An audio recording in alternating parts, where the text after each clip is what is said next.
In 1775, Versailles celebrated the coronation of a new king and queen. Louis XVI had lived most of his 20 years here, surrounded by courtiers and power brokers. But like his young Austrian wife, Marie Antoinette, he didn't feel ready to rule. Dieu me témoin que je n'ai pas voulu cela.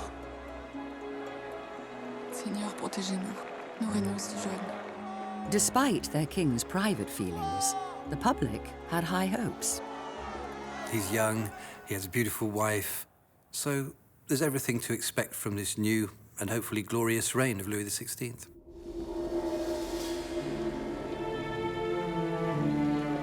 Louis XVI wants to rule in the grand manner.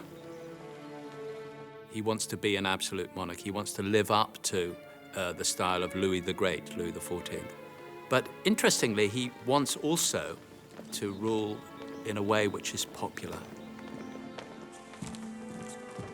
To be truly popular, Louis knew that he had to govern in the interest of all his people, and not just the ones he had grown up with. Sire, le projet de réaménagement complet de l'Hôtel-Dieu, ainsi que celui de la création d'un nouvel hôpital. Je contribuerai sur mes fonds propres. Et tous ceux qui n'ont pas une pierre à la place du cœur contribueront aussi. Nous voulons voir ces travaux se In keeping with the Enlightenment, he's going to be a slightly more modern king. He has ambitions to be a just and a philanthropic monarch. He calls himself Louis the Bienfaisant, Louis the Philanthropic. In fact, one of his first decisions was so modern that it quite terrified his courtiers. Sire, renoncez, je vous en supplie une dernière fois. Ne me dois-je pas de donner l'exemple? Pas s'il y va de votre vie. He had his whole family inoculated against smallpox, using a procedure that was experimental and very dangerous. That was something which, raised hairs at the time. People thought, oh, what will happen if he dies? And I think in that way, the king took the lead. He showed that he could lead with the times and move with the times. And that was a promising start to the reign. Louis and Marie Antoinette seemed happy and relaxed in public. But behind the smiles, there was a problem with the royal marriage. A big one. The marriage was, in one way, a disaster. If you say that the point of the marriage was to produce heirs who would combine the blood of the Austrian royal family and the French royal family, well, that wasn't going to happen, because poor Louis XVI simply couldn't, wouldn't, or didn't try to consummate the marriage. A king and queen's sex life, or lack of one, was an important matter of state. So it didn't take long for news of Louis's failings in the bedchamber to spread around Versailles. It's so embarrassing, a situation where all the courtiers hung about the bridal chamber. I mean, it's inconceivable to us that they were allowed to do that, and sort of more or less said, "How was it for you, sir?" And nothing happened, and he didn't consummate it for a long time. Precisely what was going on behind the bedroom door mystified the courtiers and divides historians to this day. For the first 7 years of the marriage, there is clearly a sexual problem. And certainly that either the couple do not have sex, or they don't have sufficient sex, or they're not sufficiently instructed in sexual matters to actually produce pregnancies and children.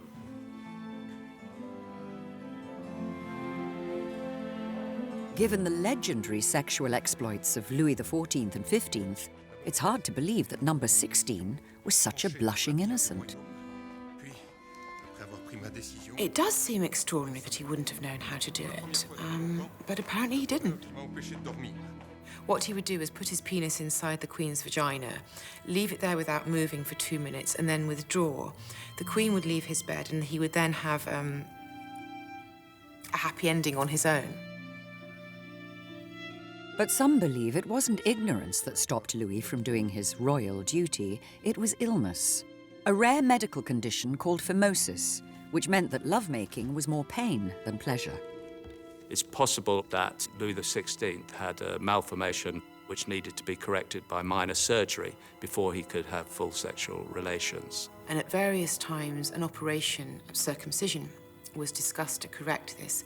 But in fact, this was found not really to be the case. Luckily, we have his hunting diary. And I went to top experts on the subject of phimosis, which is what he would have had if he needed an operation. And they assured me, when I showed them the hunting diary, which he wrote, no one who'd had an operation for phimosis without anaesthetic could possibly have gone hunting day after day after day. Without going into details, it's unthinkable. While Louis struggled to father a child with Marie Antoinette, he also had to address the problem that had blighted the final years of Louis XV's reign, the poor state of the national finances. He hired one of the sharpest minds in Europe, Anne-Robert Turgot, to advise him on the economy. Monsieur Turgot, le bien de mon peuple. Je veux que cet objectif seul guide tout entier votre action. France was a society which still lived on the margins of subsistence. Many people still had memories of the terrible famines that had killed millions at the end of the reign of Louis XIV. Je vous soutiendrai, Monsieur Turgot. Je vous soutiendrai. Turgot is an enlightened minister who has a particular sense of the importance of landed wealth and the need to tax landed wealth. Savez-vous ce que représente une telle miche de pain pour les plus pauvres des sujets du royaume? Je vous croyais en charge des finances, Monsieur Turgot. Je ne savais pas que vous étiez aussi boulanger. Les 3/4 du budget d'une famille. Turgot tried to teach the king and his ministers some lessons about life outside Versailles, like the price of bread. Louis was interested. The others, not so much. Nous allons mettre en œuvre vos réformes, Turgot. Vous ferez préparer les projets de loi. Louis XVI really does begin his reign with modernising and adventurous policies. So this is a modern, forward-looking king who would hope to reform France and to help France regain its status in the world, as well as the leading European power. Louis's enthusiasm for reform was not shared by most of his courtiers. The palace was full of powerful, landed aristocrats, many of them Louis's own relatives. If Turgot's reforms went through, they would have to pay taxes like everyone else, for the first time in their lives. And they didn't like that idea at all. Versailles is becoming an increasingly isolated little world. Nobles who are living uselessly, spending money, relying on court pensions, utterly oblivious to the political issues in France. Comment vouliez-vous que tiers États n'en viennent pas au coup d'éclat? Certain taxes were not paid by the nobility, notably the tie. Poll tax simply wasn't paid by anyone. Now, Louis XVI thought this was wrong and aimed to end it. Vous croyez donc invincible, Monsieur Turgot? Ce n'est pas tout, sire. But Turgot's reforms had to be accepted by France's highest law court, the Parlement. Its members, like most of Louis's own governing council, were outraged by his ideas. Mais si les parlements refusent d'enregistrer ces nouvelles lois, nous les ferons enregistrer par la force. Par la force? Vous croyez donc invincible, Monsieur Turgot? Vous croyez entendre un de ces philosophes dont vous êtes si proche? Opposition to Turgot's reforms came from within the council, very conservative men who felt that the sorts of things that Turgot was proposing threatened the traditional structure of society, in which nobles and clergy held a privileged position relative to the rest of society. Imposition rapporteresse. Vous allez trop loin, messieurs. Nous ne pouvons nous mettre à dos tout à la fois la noblesse et le clergé. C'est assez.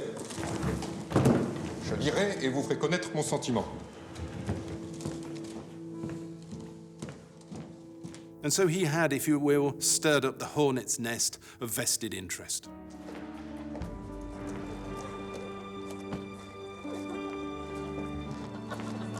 Queen Marie Antoinette loved to dance and gamble in the most fashionable Parisian salons, where she heard all the gossip against Turgot.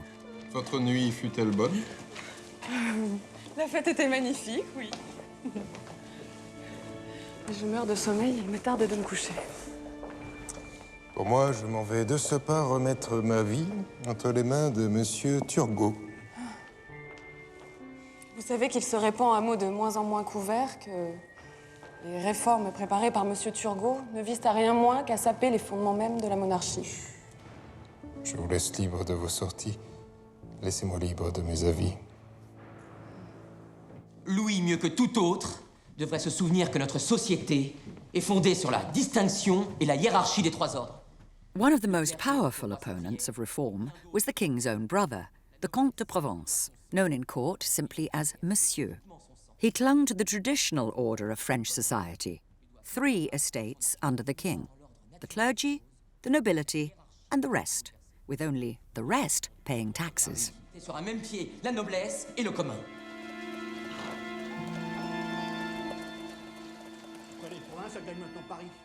The gossip in Paris, combined with the strong vocal opposition inside Versailles, began to undermine Louis's faith in Turgot and reform.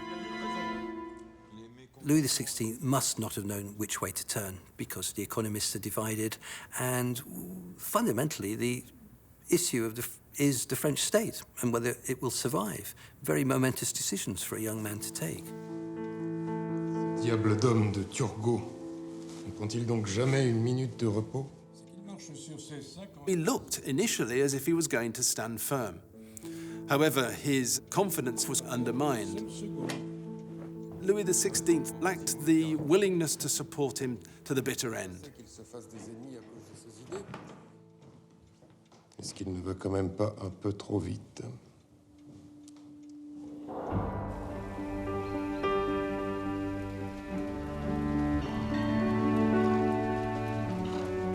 Vous, Monsieur Turgot, ne savez aller que vent debout. Despite his promises of support, Louis eventually dismissed the man he'd recruited to save the French economy.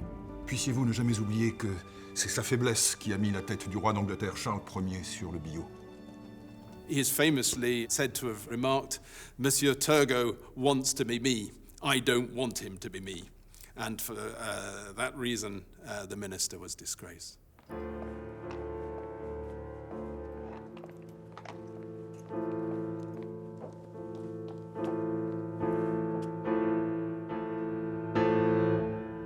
Je me garderai bien de le faire, mais le public, lui, vous demandera de vous expliquer. Je n'en ferai rien. J'aime mieux laisser interpréter mes silences que mes paroles. His treatment of Turgot made Louis look weak and indecisive, labels that would stick.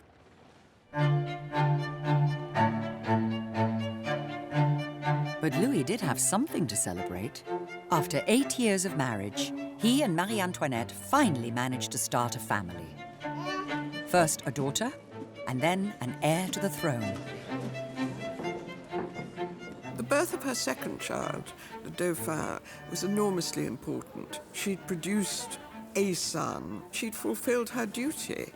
And that was tremendously important and bolstered her, and the king was extremely pleased.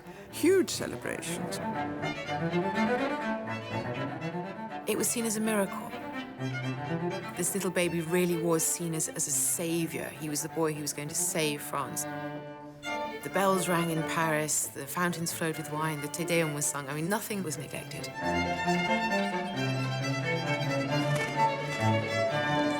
Pour le bonheur des Français. Pour répandre en nos cœurs. Félicité parfaite. Conserve au ciel le protecteur. Les jours d'Antoinette. France, tu vas renaître. Un divin rejeton descendu des cieux. Que sur un triple autel en célébrant ce jour. Nos 3 divinités bienveillantes. Les Bourbons, l'Autriche et l'amour.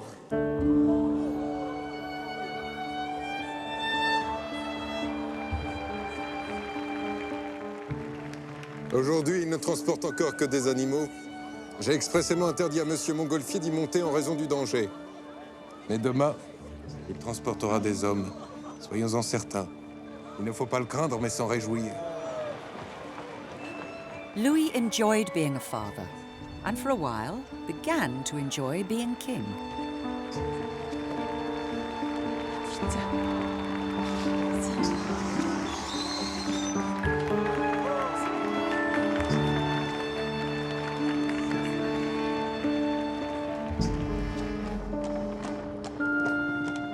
responsibilities of government weighed upon him every day, especially the urgent need to fill the national treasury.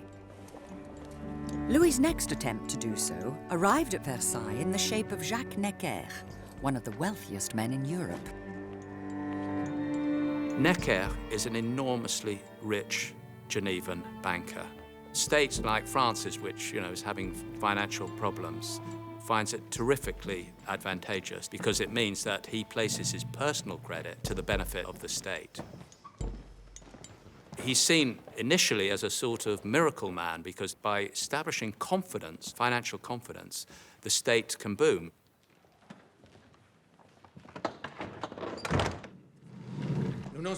Necker arrived at an exciting time in Versailles.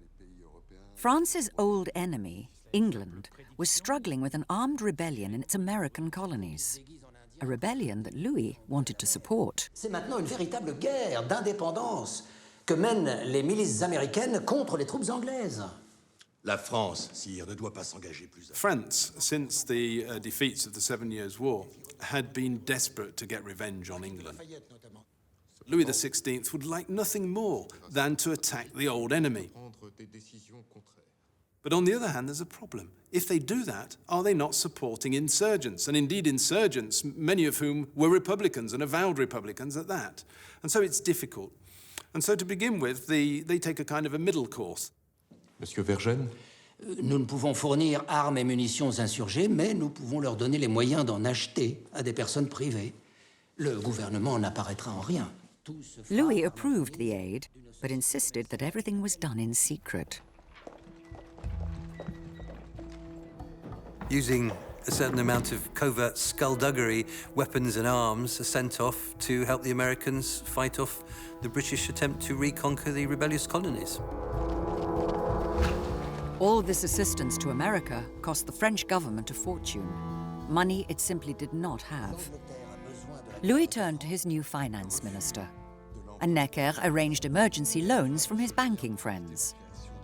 The world's first democratic revolution was being financed by one of the least democratic nations in Europe, a fact that troubled Louis himself. Ne la laissons pas passer. Les insurgés américains ne brandissent pas seulement le drapeau de la révolte contre l'Angleterre. Les buts qu'ils poursuivent sont opposés aux intérêts de la monarchie. N'ont-ils pas le projet, s'ils remportent la victoire, de créer une république? L'Amérique est trop loin, sire, pour craindre une contagion. Les idées aussi voyagent. Pour ce qui est de déclarer la guerre à l'Angleterre, je ne peux m'y résoudre. Mais nous devons nous préparer à une guerre défensive. Nous devons rénover et accroître notre flotte. Pour l'argent nécessaire, ce sera donc l'emprunt, Monsieur Necker.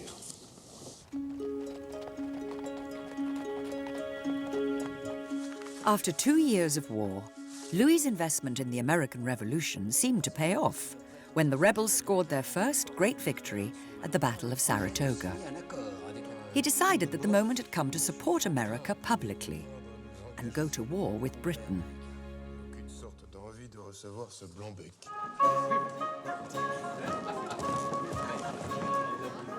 Non, je n'hésite pas. He threw a huge party at Versailles to welcome one of the men who drafted America's Declaration of Independence, Benjamin Franklin. Les Anglais. Louis and the nobles of Versailles didn't care that Franklin was a Democrat who did not believe in the rule of kings and princes. What appealed to them was the chance to do down a country they hated so much that they wore its image on their backsides. The courtiers at Versailles loved Franklin because he was a Sude like they were. They dressed up as shepherdesses, he dressed up as a fur trapper. Même si aujourd'hui nous vivons dans la nuit, nous avons allumé assez de bougies pour danser en attendant des jours nouveaux. When Benjamin Franklin arrived in France, he was an absolute celebrity. There was a real sort of frenzy, really, a Franklin mania almost, as everybody wants to be seen with the great man. Au ciel, il a arraché l'éclair et au tyran le sceptre. The war may have been successful, but it was costing more every year that it dragged on.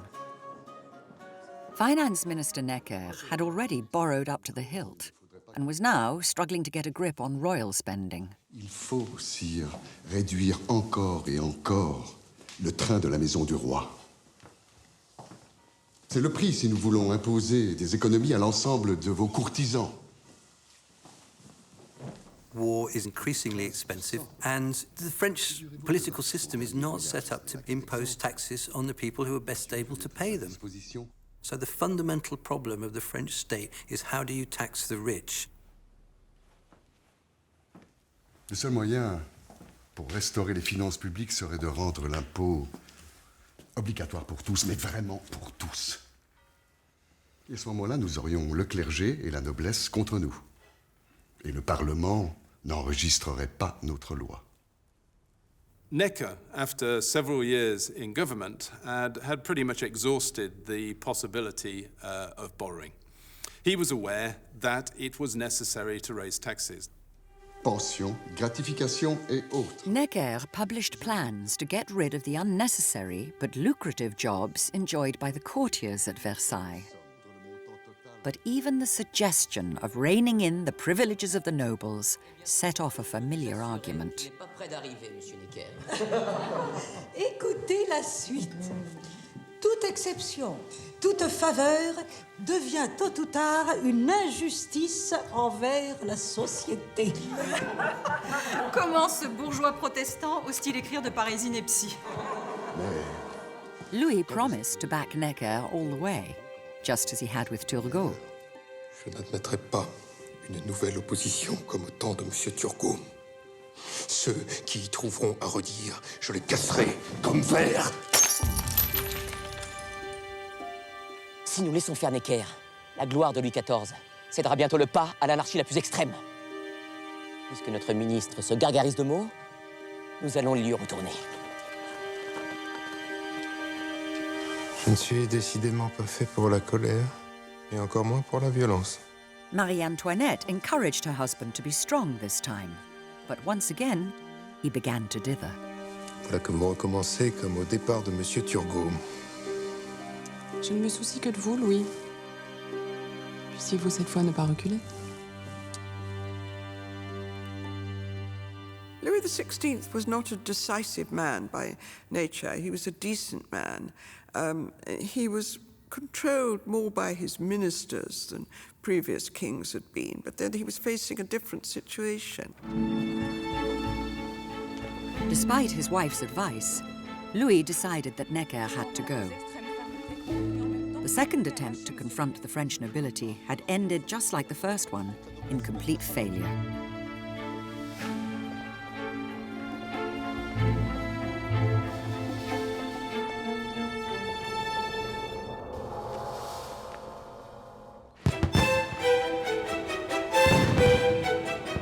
When the British finally gave up fighting in America and recognized the new country's independence, it looked like Louis had achieved a famous victory.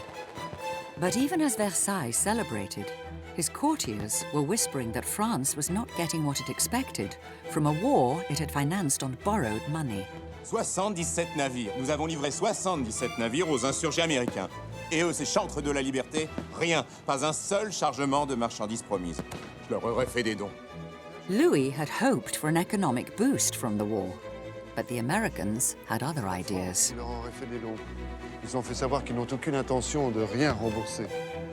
The Americans preferred to continue to trade with England, so France actually ended up spending an awful lot of money on a war from which it got very little tangible benefit.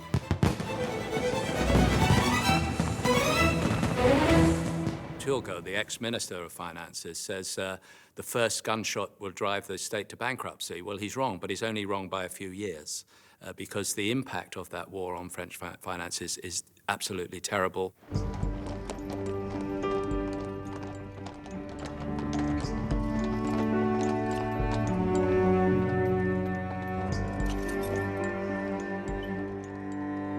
Necker's successor was Charles Alexandre de Calonne, who proposed a new idea.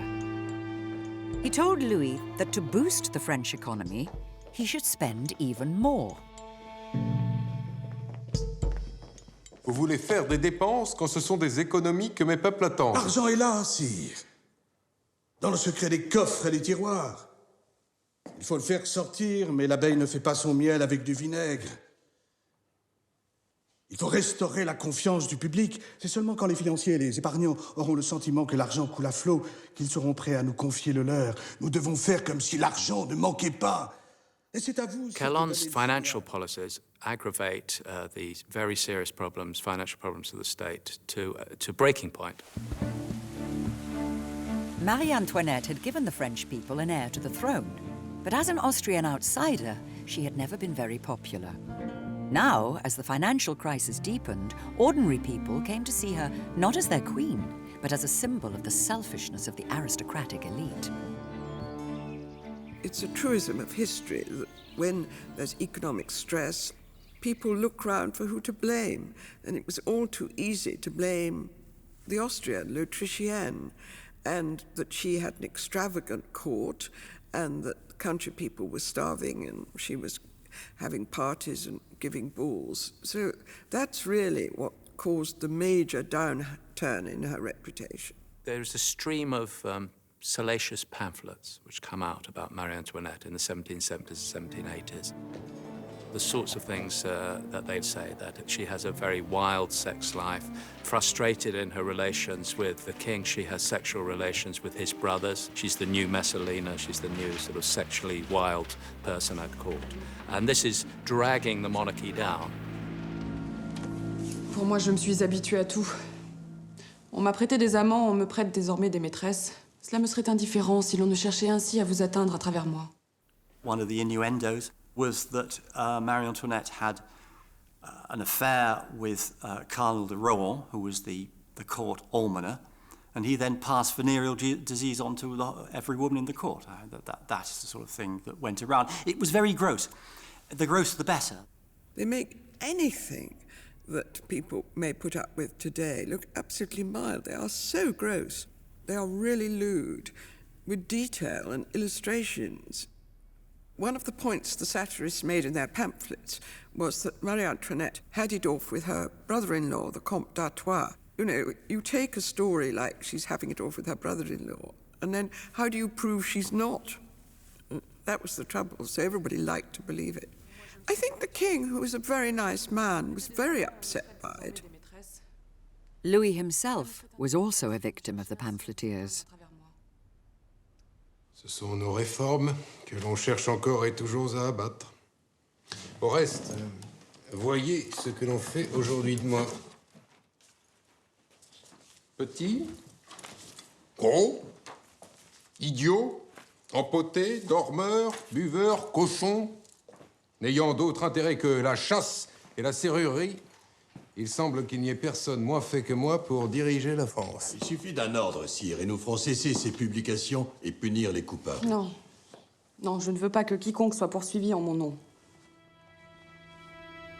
From everything that he read, Louis assumed that the whole country now despised him.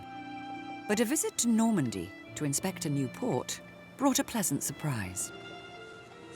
Nous n'attendions plus que votre majesté pour procéder à l'immersion du 9e cône qui servira... For the rest of his career, he virtually never goes out of the area around Paris. It's almost the only time he sees the rest of his country. And what it shows is he is incredibly popular. There's a sort of popularity which he is utterly unsuspecting of, and he even ends up cheering and clapping himself in the excitement.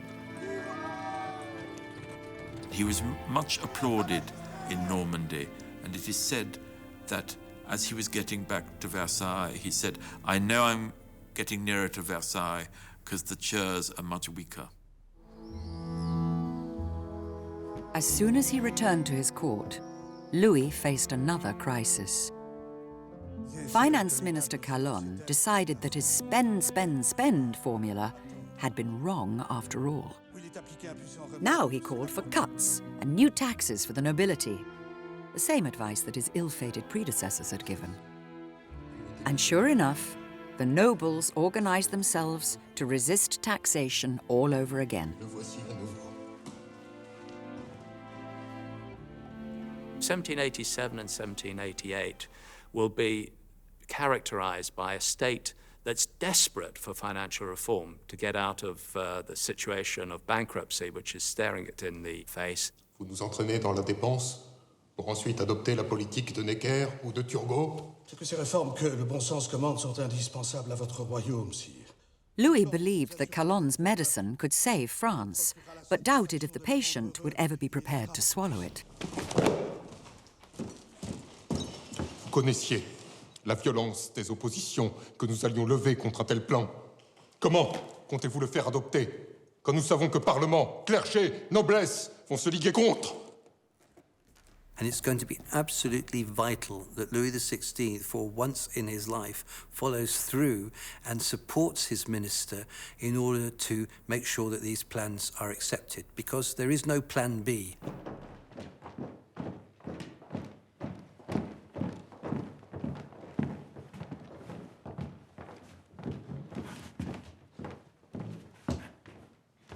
Messieurs, l'opposition réitérée des parlements à tous nos projets de réforme m'a déterminé à suivre les conseils de M. Calonne. Je suis résolu de convoquer le plus rapidement possible l'Assemblée des notables. The Assembly of Notables included all the most powerful figures in Louis's realm. They had the authority to see that Calonne's reforms became the law of the land. Messieurs les notables, les projets qui vous seront communiqués de ma part sont grands et importants. Calonne's reforms will be introduced to them. They will give it their endorsement, thus showing a degree of almost national support, and the king would go on happily. Of course, it doesn't happen like that. The Assembly of Notables turns into an absolute bear garden, an absolute dogfight. What Calonne was doing was asking an assembly of privileged people to vote away their own privileges. In other words, asking turkeys to vote early for Christmas. And so inevitably they rejected it. The king realizes that Calonne has failed to persuade the political elite to go down his route. He gets sacked. The ideas which he proposes are withdrawn. So it's a pretty unmitigated disaster. Calonne was the third finance minister to fall from grace after trying to make the rich pay more tax. And the third that Louis had supported, only to sack. Trapped between economic disaster and the implacable opponents of change all around him, the king couldn't cope anymore. He suffered a mental breakdown, stumbling around his palace, rambling about the visions that tormented him. N'ayant plus rien à y mettre, j'en ai fait coudre les poches. Malheureux, cela vous épargnera de les plaindre. Vous n'êtes que chiant-lit.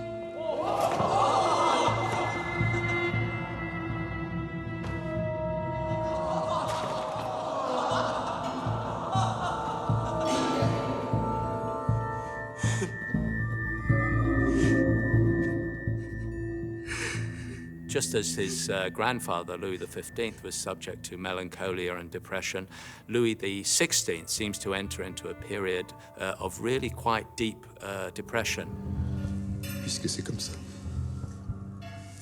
The failure of the Assembly of Notables seems to have affected Louis XVI very badly. Les réformes nécessaires à soulager le peuple. He's unable to manage the court and to manage the political situation in a way that he has to do as a king, because he is at the pinnacle of a system which is itself in crisis. Je vais faire connaître au public nos véritables intentions. In some respect, from this moment, he lost the control. This was a key moment where his ability to actually be a king and dominate the political agenda was put under question.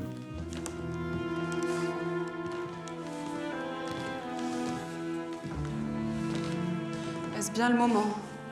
Je suis désormais comme un équilibriste sur sa corde raide. Si je fais un pas à gauche, je tombe. Un pas à droite, je tombe aussi. Louis, c'est à vous de prendre les mesures. C'est à vous d'imposer vos vues. After the Notables, Louis XVI exhibits the qualities that have gone down the Louis of history. You know, tearful, uxorious, reliant on Marie Antoinette, kindly, indecisive, all that. And there are lapses of reason, which are very unfortunate for the people who have to be with him.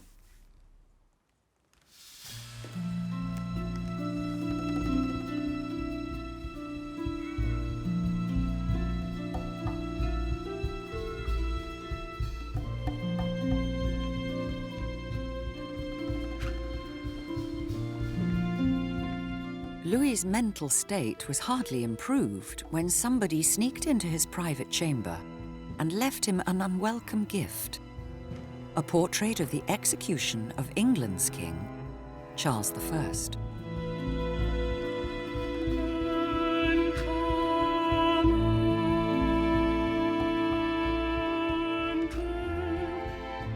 Louis XVI was dominated by the life of Charles I, who was his direct ancestor. He knew bit by bit, line by line, what happened to Charles. And so people were able to scare him by moving a portrait of the king into his private apartments. But Louis, who had a very sort of mechanical kind of mind, he said, if I avoid the mistakes that Charles made, I won't be executed. He said, Charles was executed because he levied war on his own subjects. I'm not going to do that. Louis recovered his composure and tried one last time to change the way his kingdom was taxed and governed. He called an unprecedented meeting of all three estates: the nobility, the clergy, and the third estate, who represented the mass of the common people. Messieurs, ce jour que mon cœur attendait depuis longtemps est enfin arrivé. In August 1788, the treasury was bare. The government was forced to summon an Estates General. It really was a last throw of a dice. Despite their huge numerical superiority, the votes of the Third Estate only counted the same as those of the nobility and the clergy. You will always have a situation where the two votes of the so-called privileged orders, that is the nobility and the clergy, representing maybe less than 500,000 people, will always outweigh the wishes of the 27.5 million people of the Third Estate. So straight away, you've got a political deadlock as soon as the Estates General meet, and getting out of that deadlock will be what happens over the summer of 1789 that triggers the revolution. A difficult time grew even worse for Louis and Marie Antoinette, with the death of their eldest son. Misericordiam adiuvete Dominus gratia Spiritus Sancti. The death of the Dauphin, the young heir to the throne, is quite a big psychological shock, actually.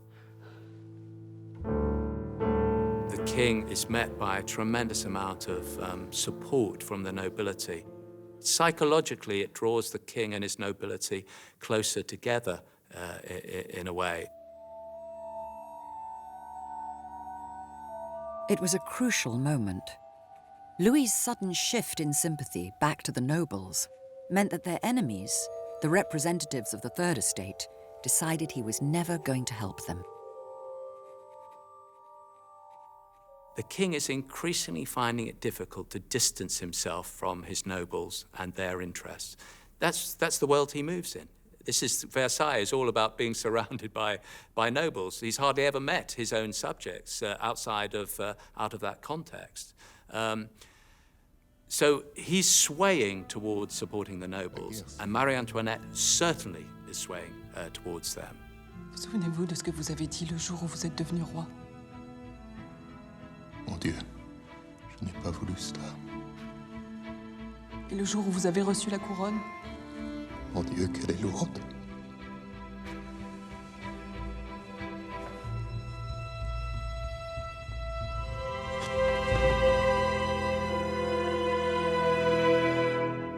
With negotiations at the Estates General still hopelessly bogged down, the Third Estate sent a group to Versailles to ask for Louis's help.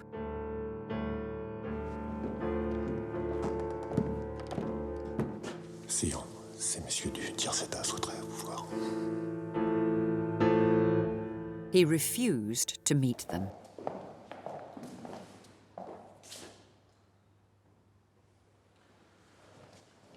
It was the final straw. The Third Estate takes matters into its own hands and declares itself the National Assembly. And this is absolutely critical because it's the first time in modern European history that a representative body has claimed power in the state based on a democratic principle that it represents 80% of the French people. It was a genuinely radical, revolutionary moment because they were saying they were not going to disperse until France had been given a constitution. De par le roi, annule comme illégale la délibération du 17 juin par laquelle le tiers-État a pris le titre d'Assemblée nationale. Le roi vous ordonne, messieurs, de vous disperser immédiatement. C'est la voix de la nation.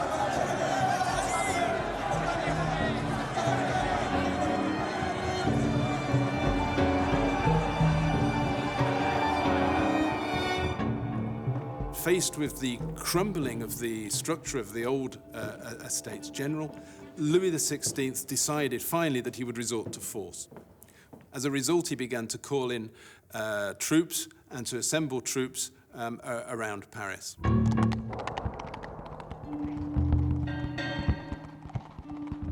The whole business was botched. The Parisians, panicked by rapidly rising food prices, decided to defend themselves. As a result, they attacked the Bastille to get the powder. Fusil volé, la prison de la Bastille prise d'assaut, le gouverneur assassiné, sa tête portée sur une pique dans tout Paris. Et vous avez laissé le roi dans l'ignorance? Louis was woken in the middle of the night with the news that his people had finally taken up arms against the authorities. Louis XVI had a choice. Faites réveiller ceux qui dorment. Je veux tout le monde au conseil. He could have tried to face down the people of Paris and the National Assembly by force of arms. In other words, he could have risked civil war. If there is one thing that is clear about Louis XVI, is that he refused to take that path. He would not fight or raise his standard against his own people. He knew his English history. He knew what had happened to Charles I. He had no intention of repeating it. Louis may not have wanted to go to war with his own people, but many of them now wanted to go to war with him. 3 months after the fall of the Bastille, a group of angry Parisians marched on Versailles itself. Et la foule est armée. On crie partout à mort l'Autrichienne et l'on se promet, pardonnez-moi, sire, de faire rôtir son cœur. The rioters vowed to kill the one person they blamed for all their troubles, the symbol of the hated rich, Marie Antoinette. There's no doubt that some elements of this crown had very bloodthirsty thoughts in their mind. Marie Antoinette has become a figure of absolute hatred for the population of Paris at this point.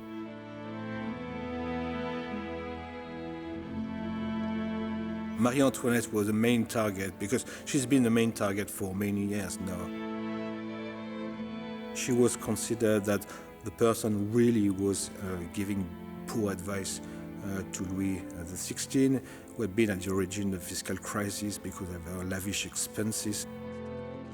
One reason the crowd hated Marie Antoinette was because of a phrase she was said to have uttered when told that the poor had no bread. Qu'ils mangent de la brioche? Let them eat cake. Marie Antoinette never said, let them eat cake, and she never could have said it.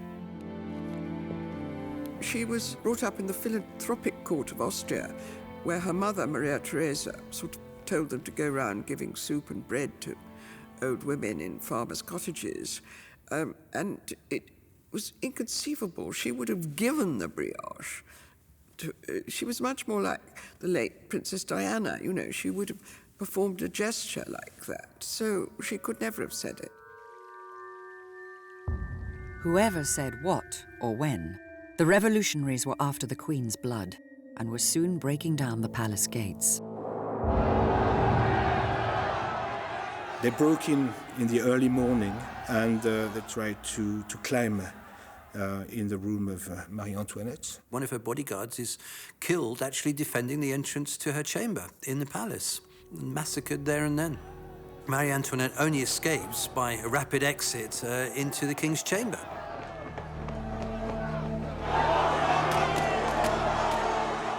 It is a very, very dangerous moment for the royal family. There was no doubt they must have been terrified. And the king and the queen and their children go out onto the balcony to show themselves, in a sense, to show that they're prisoners and are not fleeing.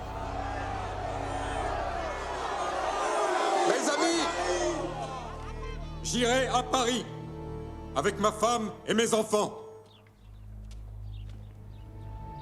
C'est à l'amour de mes bons et fidèles sujets que je confie ce que j'ai de plus précieux.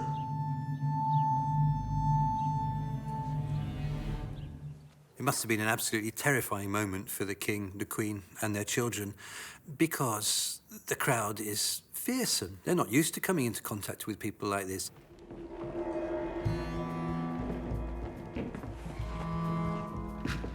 The entire royal family surrendered itself to the revolutionary crowd and agreed to be taken as prisoners to Paris. None of them would ever see Versailles again.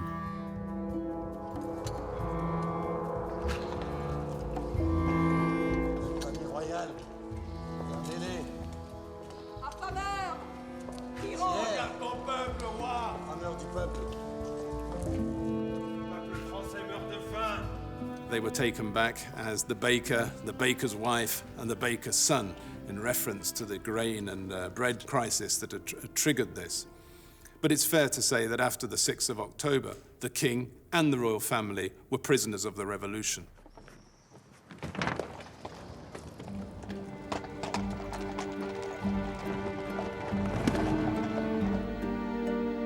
Louis had tried and failed to change his kingdom. Now he would pay the price. Both he and Marie Antoinette would die under the blade of the guillotine. For over 100 years, Versailles stood for the power and prestige of the Bourbon dynasty. But it also stood for a society that was fundamentally unfair and corrupt. Romantic, but royally debauched. Glittering, but grotesquely unequal. Magnificent, but profoundly immoral. A society whose time was up.